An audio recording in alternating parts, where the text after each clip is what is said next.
And I would now like to give the floor to the President of Indonesia, Mr. Subianto. Distinguished leaders of BRICS, it is indeed a great honor for me to join this very important meeting. Indonesia considers BRICS to be a very strong pillar of stability and hope in the current international geopolitical situation. We now experience a world full of instability and also a world that the concept of multilateralism is being challenged.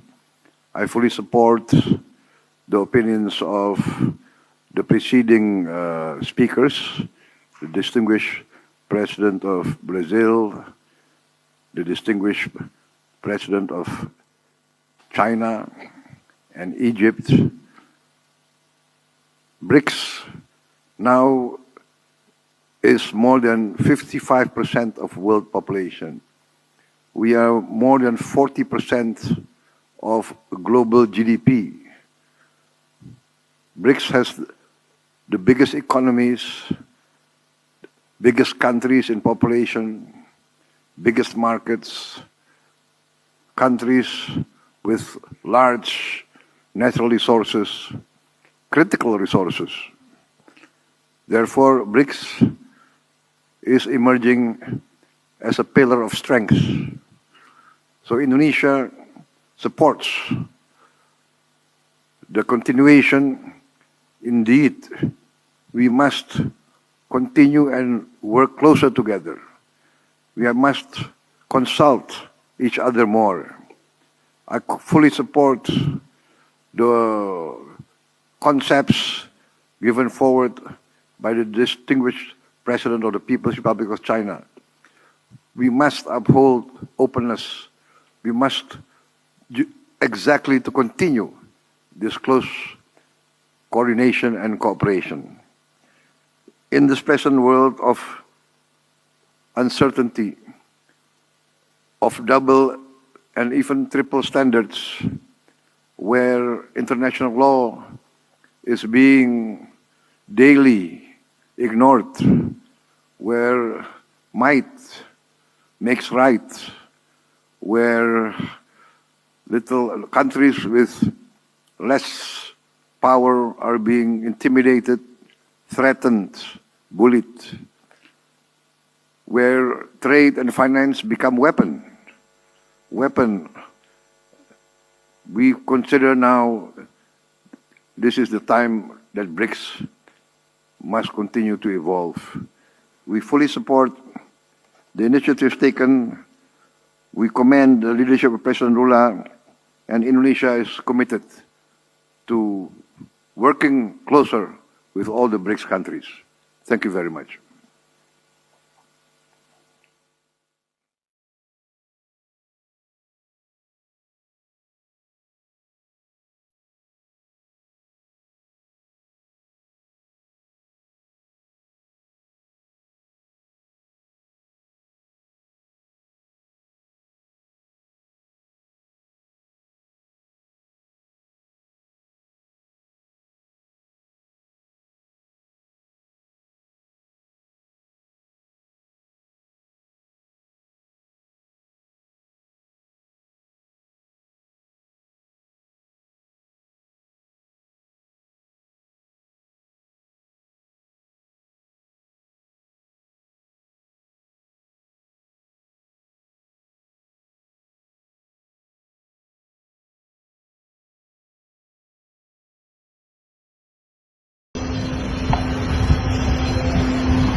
Gracias.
Nanti hitungannya berdua ya, siji ya.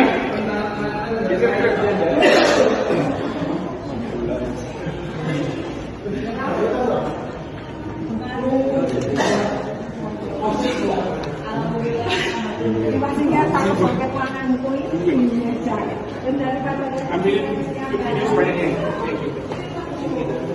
Kamu jam satu.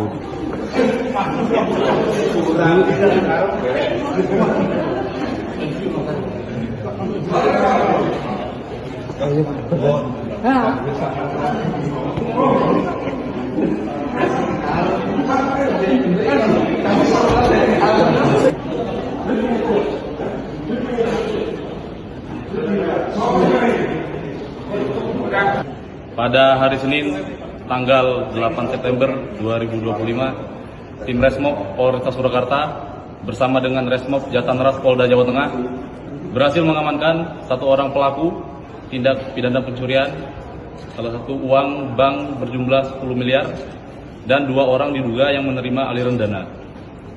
Saat ini pelaku telah kita amankan dan akan melakukan pemeriksaan lebih lanjut. Terima kasih.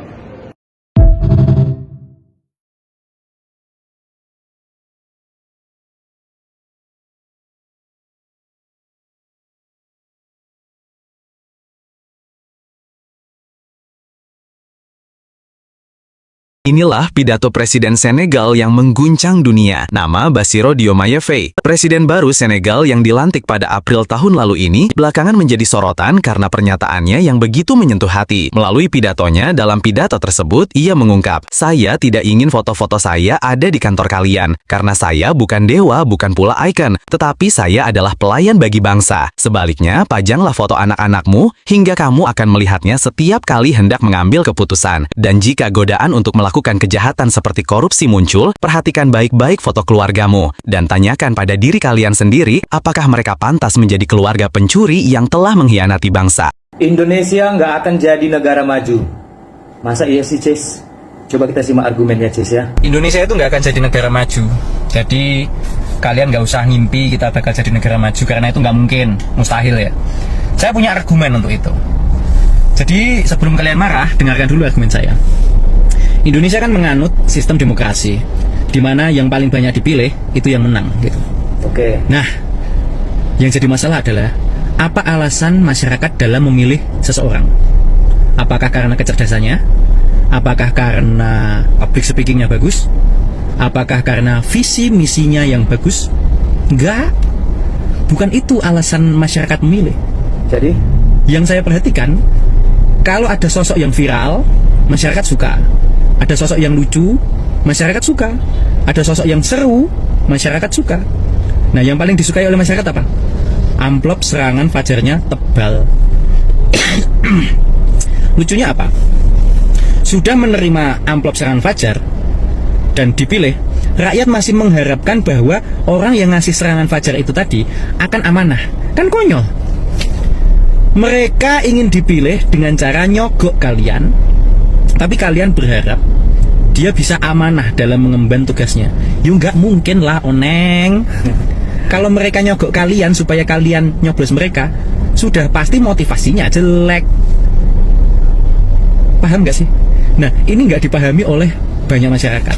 Karena apa? Karena kita itu literasi politiknya kurang, kosong, ya kan? Akhirnya kita milih asal-asalan, viral dipilih, lucu dipilih, ya kan? Bukan karena alasan yang mengenai kemampuan dalam menyelesaikan masalah, kecerdasan umumnya, atau mungkin public speakingnya, atau visi misinya. Enggak. Kita itu memilih berdasarkan hal-hal yang kurang penting. Lah kalau seandainya kita memilih hanya berdasarkan viral dan seru kayak gitu, ya nggak akan menjanjikan calon-calon seperti itu. Makanya kita nggak akan maju. Makanya suara kita nggak terwakilkan. Nah, seandainya ada literasi politik di SMA, minimal di SMA gitu, nanti itu kita itu jadi punya gambaran bagaimana cara memilih calon pemimpin atau calon wakil kita. Sehingga kita punya satu nilai yang tetap mengenai kriteria calon pemimpin atau calon wakil rakyat. Tapi kita nggak pernah dicerdaskan masalah itu. Kita nggak pernah diberi literasi politik masalah itu. Kenapa kita nggak pernah dikasih? Kenapa nggak pernah masuk kurikulum di sekolah mengenai literasi politik? Karena kalau rakyat paham mengenai politik Indonesia atau diberikan literasi mengenai politik dan rakyat cerdas mengenai politik, maka orang-orang bodoh yang suka tidur di Senayan nggak akan kepilih lagi.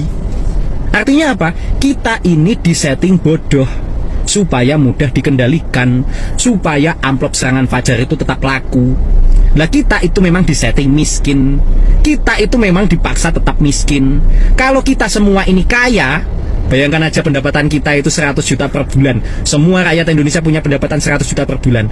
Maka amplop serangan fajar yang isinya 100 ribu itu gak akan dilirik oleh masyarakat. Gitu. Kita memang disetting bodoh. Jadi nikmatilah, Indonesia gak akan maju. Silahkan dibantah kalau membantah.